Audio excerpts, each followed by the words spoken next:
Vape. Banyak yang bilang ini alternatif yang lebih aman kan? Tapi gimana kalau saya bilang, alat modern yang Anda pegang itu sebenarnya adalah kuda Troya. Sesuatu yang diam-diam menyelinapkan bahaya yang sama sekali nggak Anda duga ke dalam tubuh Anda. Nah, ini pertanyaan intinya. Apa sih sebenarnya isi vape Anda? Kedengarannya simpel ya, tapi jawabannya, wah ternyata jauh lebih rumit dan terus terang bikin was-was. Kenapa? Karena ini udah bukan lagi soal nikotin. Dan disinilah letak masalah besarnya. Vape ini secara nggak sengaja udah jadi semacam sistem pengiriman narkoba ilegal.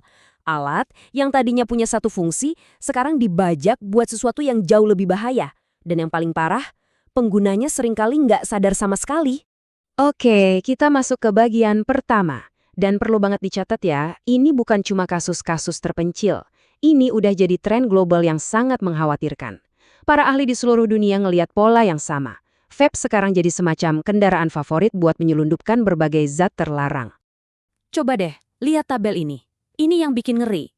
Bukan cuma ada narkoba di dalamnya, tapi lihat jenisnya.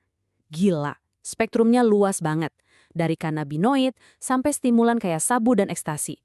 Bahkan ada opioid mematikan kayak fentanyl dan halusinogen. Ini bukti nyata betapa gampangnya cairan vape itu dioplos dengan apapun. Oke, dari gambaran besar di seluruh dunia, sekarang ayo kita persempit fokus kita. Kita lihat ke satu wilayah, Asia Tenggara, di mana tren ini bukan lagi cuma angka di atas kertas, tapi udah jadi krisis kesehatan yang nyata di lapangan. 1.200, coba bayangkan angka itu. 1.200 orang harus dirawat di rumah sakit di Vietnam cuma dalam 1 tahun, gara-gara keracunan rokok elektrik. Ini bukan lagi teori, ini udah jadi darurat medis yang nyata. Dipicu oleh apa? Yaitu zat-zat misterius yang ada di dalam vape. Dan polanya kelihatan jelas banget di seluruh wilayah. Di Vietnam, masalah utamanya kanabinoid sintetis. Geser ke Filipina, pihak berwenang di sana menyita ganja cair dalam jumlah besar yang khusus dibuat untuk vape. Lalu di Malaysia, pemerintah sampai keluarin peringatan resmi soal cairan vape yang dicampur ketamin dan sabu. Beda-beda zatnya, tapi ancamannya sama. Nah, pertanyaannya sekarang, gimana caranya kita bisa tahu pasti apa isi cairan vape ini? Jawabannya ada di dalam lab forensik. Yuk kita jadi detektif sebentar dan lihat gimana para ilmuwan membongkar penumpang gelap yang ada di dalam vape ini. Kisah investigasi kita dimulai di Malaysia. Jadi ada kasus nih orang-orang tiba-tiba pingsan setelah nge-vape. Nah, cairan vape yang mereka pakai itu langsung dikirim ke lab buat dianalisis. Ada korban, ada barang bukti. Sekarang saatnya para ilmuwan forensik mencari pelakunya. Dan ini dia alat canggihnya. Gas Chromatography Mass Spectrometry atau GCMS. Gampangnya gini, anggap aja ini mesin sidik jari molekuler. Alat ini bisa mempreteli cairan vape yang rumit itu, lalu mengidentifikasi setiap zat yang ada di dalamnya dengan akurasi yang luar biasa tinggi. Dan boom, ini dia hasilnya. Analisis forensik mengkonfirmasi tanpa keraguan sedikit pun, di dalam sampel vape itu ada ketamin. Ya, ketamin. Obat bius kuat yang jelas-jelas nggak seharusnya ada di produk apapun yang dijual bebas ke konsumen. Ternyata nggak berhenti di situ. Investigasi lebih lanjut mengungkap ada tersangka lain yang dijual ke pengguna yang sama sekali nggak curiga. Etomidate. Jadi sekarang kita punya 2 biang keladi utama di sini, etomidate dan ketamin. Dan masing-masing punya bahaya yang unik dan mengerikan. Oke, jadi seberapa bahaya sih 2 zat ini? Maksudnya, apa yang terjadi kalau etomidate dan ketamin ini masuk ke tubuh lewat vape? Nah, sekarang kita akan bedah risikonya satu persatu.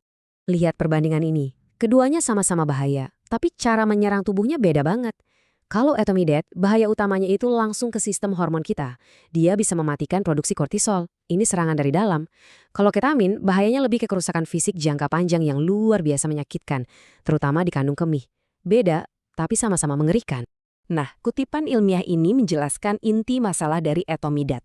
Dikatakan bahwa efek samping utamanya adalah inhibisi yang bergantung pada dosis yang ujung-ujungnya menurunkan produksi kortisol. Artinya apa? Ini bukan cuma soal bikin ngefly atau mabok. Zat ini secara aktif mematikan salah satu fungsi paling vital di tubuh kita. Prosesnya begini simpelnya. Etomidate masuk ke tubuh lewat vape. Terus, dia langsung memblokir enzim kunci yang dibutuhkan untuk bikin kortisol. Akibatnya, produksi kortisol di tubuh kita anjlok. Nah, tanpa kortisol, tubuh kita nggak bisa ngatur tekanan darah, nggak bisa ngatur metabolisme, yang akhirnya bisa bikin kita kolaps, benar-benar shutdown. Sekarang kita bahas ketamin. Kalau ini bahaya jangka panjangnya yang super mengerikan.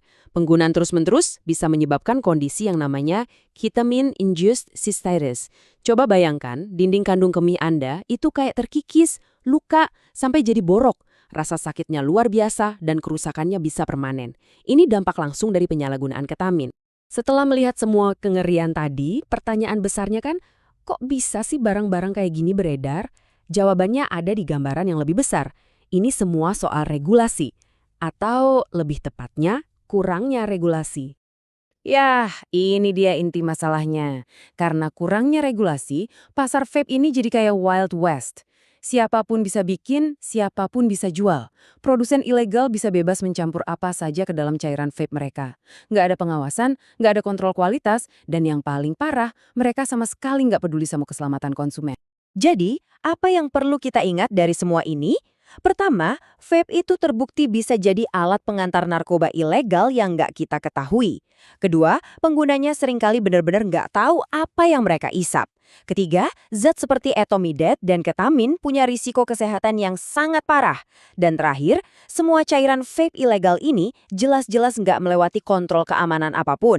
Dan sebagai penutup, saya mau tinggalkan satu pertanyaan buat Anda renungkan. Kalau para regulator dan pihak berwenang aja kesulitan melacak isinya, gimana dengan kita sebagai konsumen? Jadi pertanyaannya saya kembalikan ke Anda, yakin tahu apa yang sebenarnya ada di dalam vape Anda?